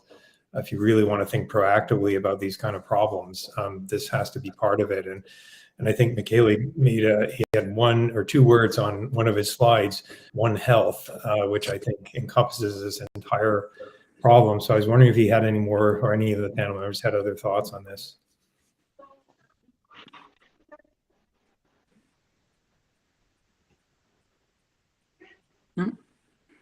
Comments on One Health? Well, maybe I may jump in. So the One Health, I think it's really key, and I think that's really something that we missed over the past decades. It's not the first example of zoonotic disease, and we completely failed to address this. And I think that's definitely where testing will be a key method to be able to make to know what is out there, and as you mentioned, Liana, is the evolution in animals is not always the same as in human. It's very different, and it's really virus specific. So, but I think we need to have knowledge about that to see the behavior and what is, if I think about SARS-CoV-2, following coronaviruses and seeing mutation on the AC2, the spike protein that will bind the AC2, we knew that from SARS. So, looking at those other coronaviruses in other animals which also have a spike protein, and if they are mutating and coming closer to interacting with the human AC2, would have been something we could have followed by knowledge building. And I think it's something we need to learn from this pandemic, and we need to go to a One Health strategy and collect data and see what are from what we know, what are the possibilities of transfer to human, of being adapted to infect human cells. From what we know from the viruses we already can sequence, and then maybe we can extrapolate and follow quickly on this possible transfer. But I think also, the sequencing is important, but the clinic, and it's probably what worked in this pandemic is the sharing of the symptoms, the clinic. If, let's imagine if people in the clinic in China didn't raise the flag and saying we have this pneumonia that is different from what we know quickly, it would have been even worse than what it is right now. So I think it's coming back to what you just said before, like we need data at populational level, which brings all the parameters, molecular, epidemic, clinical, and including what is going on in the animal world. And we need to put all of that together and make connections. And we will define lines of transmission, and know more about all of that, definitely. It's not easy to do. It needs to be a global strategy. It cannot be country by country. It needs to be something that is international. It needs to be at this level. And we have seen that in here, with a virus like SARS-CoV-2, it's any national strategy is failing. We are all connected all together, so it's the same in surveillance. I'm gonna add to that. Also, we do have more and more technology at our disposition that can be used. I don't know how many of us have an Apple Watch. I don't have any shares in that, but I'm just saying we have. Oh, there you go. So we have the ability to collect, a lot of information. I mean, it can do an EKG. It's a pulse ox. I mean, so it's something to consider, but we're getting into, unnavigated territories, I guess, at this point. But Dr. Rigi. Yes, well, now you've just gained my attention with the modern technology, but I actually had a question for Nathalie. Is that correct? Do you think, because I'm curious, because you presented this interesting data connecting different viruses, do you think for One Health is relevant to think there are some similarity with influenza? Because at the beginning there were lots of talking about comparing coronavirus with influenza in terms of when people say it will become endemic and then maybe there will be that drifting or shifting that could involve the animal as well for changing over time, or it's completely different. Just curious because I know you're an expert in this. So it's different in the sense that the molecular biology is different between the influenza virus, for example, or coronaviruses, in terms of possibility of mutation. So if we would have been like 2 years ago, we would have said coronaviruses mutate less than influenza. And it's true in the interesting biology because they have protective mechanism. But what has completely changed this vision is the rate of transmission, the fact that there are so many people infected, so the multiplication is so high that even if you have an event that is less probable, it becomes more present. So if we add an influenza virus propagating as much as SARS-CoV-2, the mutation rate would be infinitely higher. Okay, so we can definitely learn from one virus and the other. They are shared principles, and we need to actually. That's what I said. We need to learn one from the other, especially because also, if I look at what we have learned of how SARS-CoV-2 blocks the antiviral response, we did, like the data that were generated in a year and a half is all copied from what we have done in the past 20 years from other viruses. People say that works this way, this is blocked, which protein of SARS-CoV-2 does the same thing. So we completely translated the knowledge from the other viruses to this one. And that's, again, we need a database of that. We need, so that when we have a new one coming, we can just do exactly the same thing that was done there. That's really knowledge that can be transferable. So it's true for mutation, it's true for how it antagonizes the host defense. And I will push that maybe for another discussion further, but there have been for many chronic disease or autoimmune disease, there is a suspicion for a long time that is induced by a virus infection at some point, somewhere, there is a trigger. And it may be a similar mechanism with SARS-CoV-2 and the long COVID. but we never had the chance to collect samples because most of the time people who have an autoimmune disease, it will be declared in many cases, it will be diagnosed 2 or 3 years after the infection. So you don't have the initial samples. And SARS-CoV-2 is, it's bad to say that this way, but it's an extraordinary opportunity to build knowledge for other viruses, inducing also some long-term symptoms. Couldn't agree more. I think the momentum that we have with, and that's a nice segue into the next topic, which is long-term complications of COVID-19. But the momentum that we have in studying that, I think could certainly help the study of other less understood disease entities and post-infectious processes.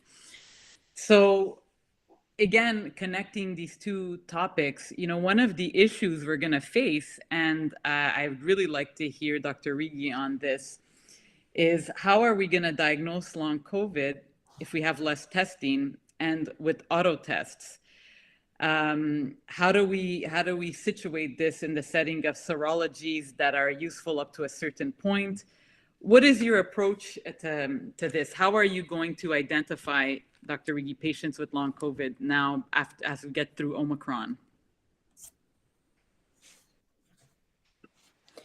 Well, at the moment, we are this approach that we are using is that of following cohorts. So we're moving from one cohort to another in the sense that we're trying to understand if Omicron is prevalent, what are the signature of the Omicron pandemic, and try to follow a sample of patients that we can follow over time and see how we can help it, how we can help them, and what are the characteristics of this group.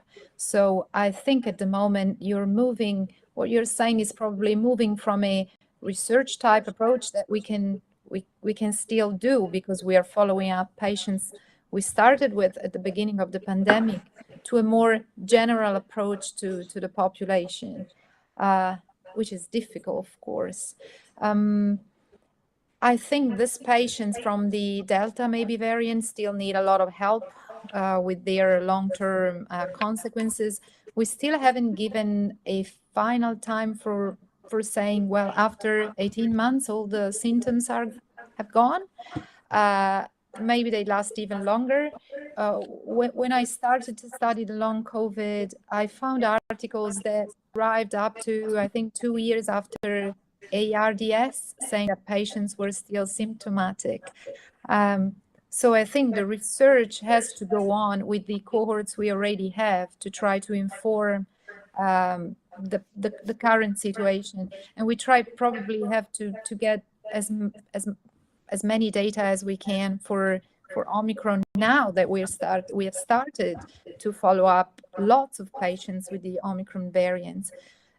So we always try from the nasal swab to identify the type of variant we have and to differentiate the type of symptoms and long-term. Hopefully with the Omicron, they will be less, but we don't know. And then, of course, the research has to follow the wave and the way in which the COVID pandemic will act. What it's going to be difficult to do is try to infer from what people complain of if they have the consequences of an unknown COVID infection, of course. That could have happened also with the asymptomatic patients that we have never traced in the past. Of course, patients can have comorbidity. Even now, it's difficult to differentiate a symptom that is not COVID and may be related to a comorbidity. So I really think that we have to do our best to do very targeted and careful studies so we can really identify the long COVID people that really need help, and then see what the pandemic, how the pandemic goes, and decide if we need a more global approach to this problem, or it will slowly get better with the new variants, hopefully. at the moment, the numbers are important as well.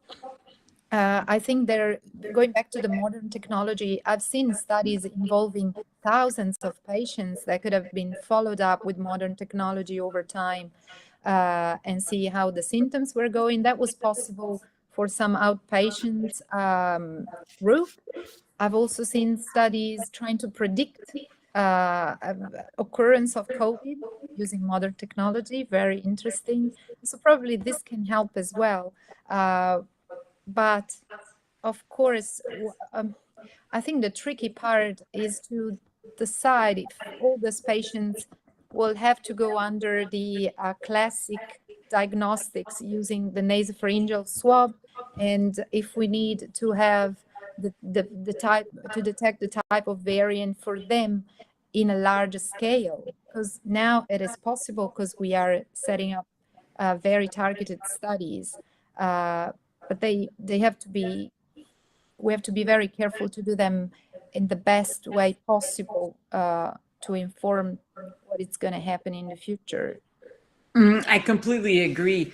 You know, it sounds like what you're saying is having a very careful, very granular data on the patients that we know that are already being studied to help us inform and infer what's happening with the rest of the population. I think, you know, I think the concern of a lot of, and we'll talk from the clinical side, you know, first is, what do we do about those patients, you know, from the first wave who didn't get a PCR test, or now these patients in the Omicron wave who didn't get a PCR test, and or those patients who got the vaccine and now they have symptoms of long COVID. Did they have COVID? You know, did the vaccine rev up something and they just had a nice symptomatic infection? Because we get you know, contacts for that very regularly. I imagine that might be the same for you as well. What do we do with those? I think serology helps us a little bit. But do you think there's a chance that there might be some sort of molecular signature? Is there a role for multi-omics, that there's some kind of maybe even cellular imprinting that then can be looked at to help us diagnose those patients? Because I feel like they're going to get lost in this vortex where they're not going to access clinical care or long COVID studies because we cannot properly diagnose them. I'm not sure if there can be a specific signature, because my idea is that there are overlapping issues for long COVID. And I'm just talking as a clinician at the moment and just putting the research part aside. Do we have to prioritize them? I mean, do we need to help people maybe with long-term fatigue and not worry too much with less important symptoms? Or do we have to try to have a better view on all the symptoms that can be involved in the long COVID, because they're all important? Because there are patients that really may have fatigue for a week, and then if we look for those signature we are talking about, they may have them, but it's totally not relevant for their health.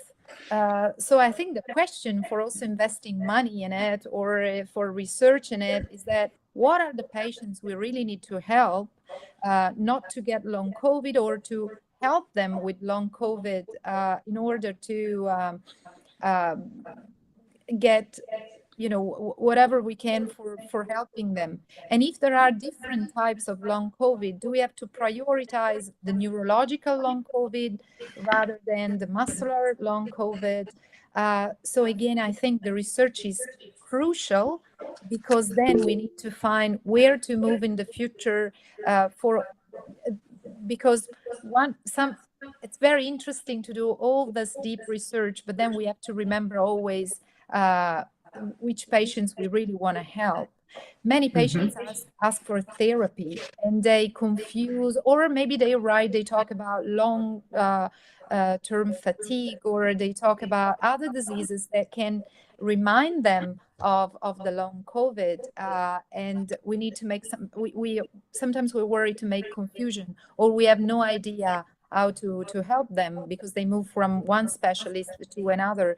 We had a lot of patients complaining of hearing issues they haven't had in the past. And that could be really a problem for them in their daily life, or complaining of insomnia, and maybe that is easier to treat. So we always have to keep in mind that we also need to prioritize the clinical intervention while we keep a background trying to do the best research, because I'm not trying to put research aside, but yes, who do we really need to treat? Very interesting perspective. Dr. Granvaux, you raised your hand? Yes, I am. It's actually very interesting, and I think it's. I'm of course not on the clinical side, but if I can relate what you just said to the research, would that be a way for research to actually inform on? Liana, you mentioned multiomics, but like defining a signature to stratify, because what I hear from you is that, you know, long COVID is not one disease. And it made me a lot think about lupus, where it's, you know, we talk about lupus, but to my opinion, many diseases in there. And we try to find the commonalities in all these people. So is there, would that be possible to find a signature, for example, for the neurological long COVID? And in this case, you would be able to distinguish your patient. And I cannot speak about who we need to treat because I'm not a clinician, and I, you know, it's difficult. It's a difficult decision, but probably related to the quality of life. You know, what is impacting the quality of life of the patient. So that's where I would see the research could be linked to the question you raised. And then it's more question that I have for you too, because you mentioned that the serology could help you a little bit to, I would say, reclassify the people with long COVID from the first wave who were not always diagnosed. So it's almost 2 years now, and do they have traces in serology, like the anti-nucleocapsid antibody? Do they keep that on the long term or not at all? What do we know about that? So that's the thing. I think, you know, it becomes hard for those. The further you get, the less chances you have of detecting a positive serology from the infection. And, you know, we're actively investigating. I imagine even on your side, Dr. Rigi, that might be something you're doing. And so just because it's negative at that point doesn't mean they didn't have it. No. And so, and we talk about this, you know, in the development of guidelines, like, do you include the serology? Because if it's positive, great. But if it's not, it still doesn't exclude the possibility.